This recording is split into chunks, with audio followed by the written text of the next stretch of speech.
আসসালামু আলাইকুম রহমতুল্লাহি ওয়া বারাকাতুহু। আজকে আমাদের আলোচনার বিষয় হচ্ছে সিদ্দিক আকবর হযরত আবু বকর রাদিয়াল্লাহু তাআলা আনহুর জীবনী। তার সর্বপ্রথম যিনি বয়স্কদের মধ্যে ইসলাম ধর্ম গ্রহণ করেছিলেন, যুবকদের মধ্যে হযরত আলী রাদিয়াল্লাহু হযরত আবু বকর রাদিয়াল্লাহু তাআলা আনহু। তার ইসলাম গ্রহণটা কতটা স্বচ্ছ এবং সাদাসিধার মধ্যে ছিল। হযরত আবু বকর রাদিয়াল্লাহু তাআলার ঘটনা এরকম আসছে, তিনি তার বয়স যখন 38 বছর ছিলেন তখন নবীজির বয়স 40 বছর, অর্থাৎ হযরত আবু বকর নবীজির 2 বছরের ছোট ছিলেন। এই 38 বছর বয়সে হযরত আবু বকর রাদিয়াল্লাহু তাআলা আনহু শাম বা সিরিয়াতে কোনো কাজে গিয়েছিলেন, হোক না সেটা ব্যবসার জন্য। এই 38 বছর বয়সে তিনি সেখানে গিয়ে একটি স্বপ্ন দেখলেন।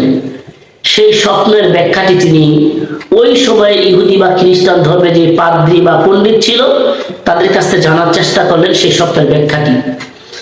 তখন সেই পণ্ডিত বা পাদ্রী সেই স্বপ্নের ব্যাখ্যাটা এভাবে করলো যে, আবু বকর, এই স্বপ্নের ব্যাখ্যা হচ্ছে এমন যে তোমাদের আরবের বুকে একজন নবী আসবে যার নাম হবে মুহাম্মদ।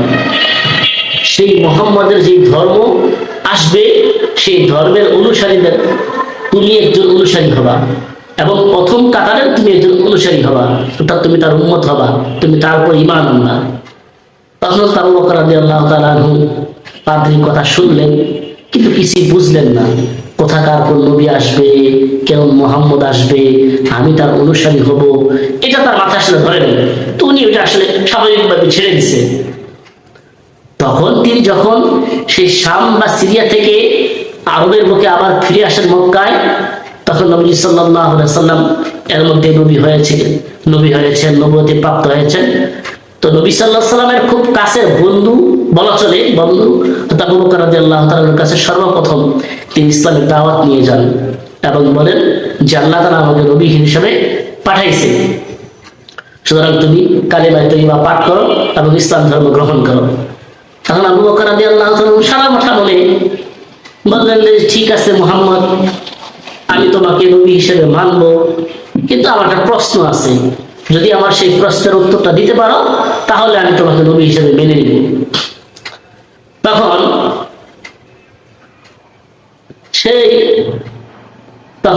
আবু বকর রাদিয়াল্লাহু তাআলা জিজ্ঞেস করলেন, আচ্ছা মুহাম্মদ, তাহলে বলো তো তোমার নবী হওয়ার ব্যাপারে একটা দলিল, একটা প্রমাণ দাও আমাকে, তাহলে আমি তোমাকে নবী হিসেবে মেনে নিব। তখন নবী সাল্লাল্লাহু আলাইহি সাল্লাম মুস্কি হেসে দিয়ে বলেন, আবু বকর, সিরিয়া শামের সেই স্বপ্ন কি আমি নবী হওয়ার প্রমাণ হয় না?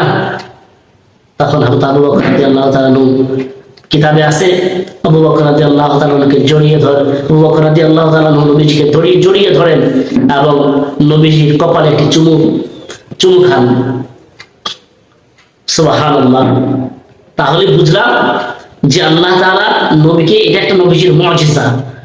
এবং যখন আবু বকর বুঝলেন যে স্বপ্নের কথা আমি ছাড়া তা কেউ জানে না, মুহাম্মদ জানবে কিভাবে, নিশ্চয়ই মুহাম্মদ রাসূলুল্লাহ একজন সত্য নবী, তখন হযরত আবু বকর রাদিয়াল্লাহু তাআলা নবী সাল্লাল্লাহু আলাইহি ওয়াসাল্লামের উপর ঈমান এনে ইসলাম ধর্ম গ্রহণ করেন। কত সাদা মাখা তার জিন্দেগি, সাদা মাখা চিন্তা ভাবনা, কোনো পেশ গোছ নাই।